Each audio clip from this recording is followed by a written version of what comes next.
Licenciado, ¿qué opina usted del proyecto de las plantas hidroeléctricas que está dando a conocer el gobernador Moreno Valle para el Estado de Puebla? Es un acto de traición al país y de violación constitucional. De llegar a la presidencia de la República López Obrador y usted al Senado, ¿revertirían los contratos que tienen las empresas españolas y otras de otros países en la cuestión eléctrica? Yo, desde luego que sí. Son inconstitucionales, son leoninos. ¿No sabe cómo son esos contratos? Esos contratos hemos estudiado hace años. Les garantizan a los extranjeros el precio del gas. No tenemos gas y se los garantizan ellos, tenemos que importar en lugar de usar combustóleo, por ejemplo. O sea que el negocio es importar el gas que nos traen los españoles para darles el gas a las empresas estas que generan con estas nuevas máquinas en lugar de usar lo que tenemos nosotros. Y luego, fíjense a qué grado es leonino el contrato, que les garantizan que van a consumirse toda la electricidad que generen, la usen o no la usen. Entonces están cerrando las plantas de la CFE para poderles cumplir a estos extranjeros. Y con referencia a las inversiones de Pemex en Repsol, ¿cómo ve usted esa situación o qué es lo que hay que hacer?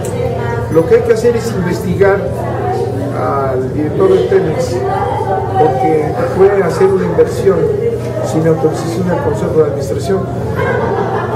Eso se discutió en México. Y el propio Consejo le señaló que no tenía autorización para ir a invertir $2.500 millones o algo así en Repsol, asociado con una empresa española, con la idea de que iban a dominar, iban a tener mucha fuerza allá en Repsol.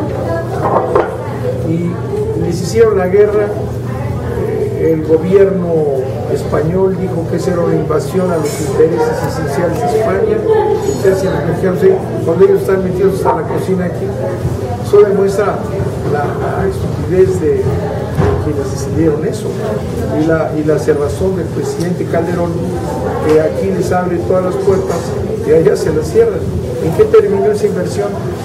Terminó en que la empresa que se asoció con Pemex, la empresa la tronaron, la quebraron y se quedó sin ese asociado y se volvió a ser chiquita la intención de hacerse grande.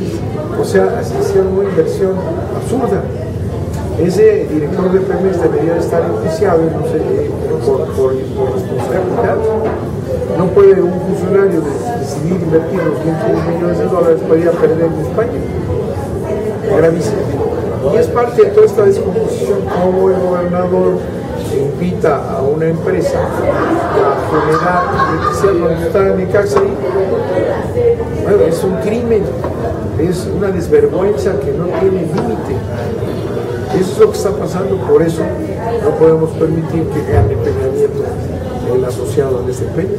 Señor, su opinión acerca de la manifestación que van a realizar los estudiantes de la Ibero y otras universidades en contra de Peña Nieto, su opinión y acerca de lo que dijo Montiel de que todos aquellos que... Montiel, ya no. Arturo Montiel. ¿Qué dijo? Algo dijo que se procesaran los estudiantes que incurrieron. No es cierto. Sí. El que debería ser procesado dijo que procesaran a los estudiantes. Es una broma. En Twitter. Sí, eso dice Montiel.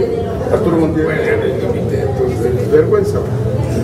Yo creí que estaba escondido por ahí, con otros tantos que deben estar. Se está diciendo que deben ser procesados los estudiantes de la Ibero. Pero imagínate, Montiel, que es el que debería de haber sido procesado, decir que procesen estudiantes por haberse expresado. ¿En qué mundo estamos? Los estudiantes de la Ibero han sido acusados de ser pobristas, terroristas y López Obradoristas, y ellos mismos ya se defendieron, están en un video en YouTube con sus credenciales demostrando que son estudiantes auténticos y que están en contra del movimiento por razones que ellos exponen. Ese ha sido un episodio muy importante, muy interesante, que consiste en que los estudiantes del más alto nivel económico del país, de las universidades más destacadas de México por su nivel económico, están en contra de Peña Nieto y le señalan todas las razones por las que no están de acuerdo con él. Además de Atenco y todo esto, consideran que no es el candidato que deba salvar al país, y lo hace un estrato de nivel superior en México, que pareciera que podría haber estado de acuerdo con un candidato que surge de ese mismo estrato, porque Peña Nieto es de universidades privadas, es de la Universidad de Anáhuac, es un muchacho con muchos recursos, pareciera que tienen muchas cosas en común, y no.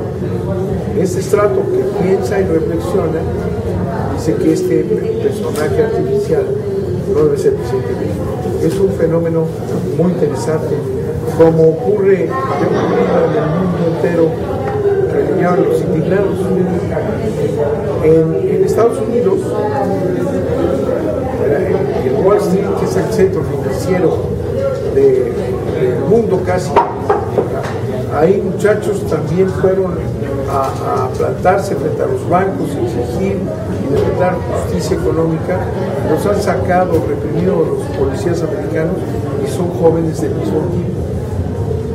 En Túnez, en África, en la parte del Mediterráneo de África, del mar, en Túnez, los jóvenes de nivel intelectual y económico superior hicieron un movimiento enorme que empezó por un muchacho que se suicidó porque lo habían perseguido, le habían quitado, era un ambulante, le quitaron sus mercancías, se suicidó, y entonces empezó a correrse en las redes sociales esta situación, y terminaron los jóvenes del más alto nivel del estrato privilegiado de Túnez, echaron abajo un dictador que tenía 35, 40 años. Y en Egipto, uno de los países más importantes de la zona, pasó lo mismo con muchachos también igual. De manera que es un fenómeno que se está dando, no en las clases populares, que son generalmente quienes inician las revoluciones, ¿no? Los campesinos o los obreros. Ahora están en el mundo entero esos movimientos. ¿Hay riesgo entonces en México de un estallido social? Lo que hay es estos jóvenes que están reclamando a 40 días de las elecciones. Lo que tenemos que hacer es darnos cuenta de lo que está pasando, porque en Puebla el 60% de la población, el 60% de los poblanos están clasificados como pobres, y las clases medias están perdiendo posición y están cayendo en la pobreza también. Señor, se ha ponderado mucho la declaración del domingo hecha por Andrés Manuel López Obrador acerca de que si los resultados de la elección fueran adversos, no habría ninguna protesta, se aceptarían sin más. En la perspectiva de ustedes, ¿cómo está siendo analizado eso? Eso yo no lo oí en Huachinango, no, eso lo ha dicho en otras ocasiones, y lo tomaron mal, ¿no? ¿Por qué mal? Porque empezaron a decir que estaba cansado, que ya no iba a protestar. Eso lo dijo en otra ocasión ahora. Él dijo entonces que si la elección era democrática, limpia, él no iba a protestar. ¿Cómo va a protestar si la elección es limpia? Y ese es el asunto. Tiene toda la razón. Si podemos pensar en que hay una revolución, como dice aquí el compañero, ¿no? Y que los otros digan, pues elecciones o no nos van de zorrilla porque no nos sirve para nada, y el país se está hundiendo y nos estamos muriendo de hambre, y nos vamos a ir a la explosión y a ir en contra con las armas de guerra. Esa es la explosión que amenaza con la pobreza de este tamaño, ¿cierto? No, pero si estamos en una elección, ¿no?, en que las reglas son la democracia, el permitir el voto libre, el que en las casillas no haya ningún chanchullo y que se respete la votación, entonces si gana Peña Nieto, que esperemos que no sea por el bien de este país, bueno, pues ¿qué puedes decir democráticamente? No puedes decir nada, eso prefiero. Por eso les digo que lo que hay que cuidar es que sí vayan a votar y que no se roben las boletas.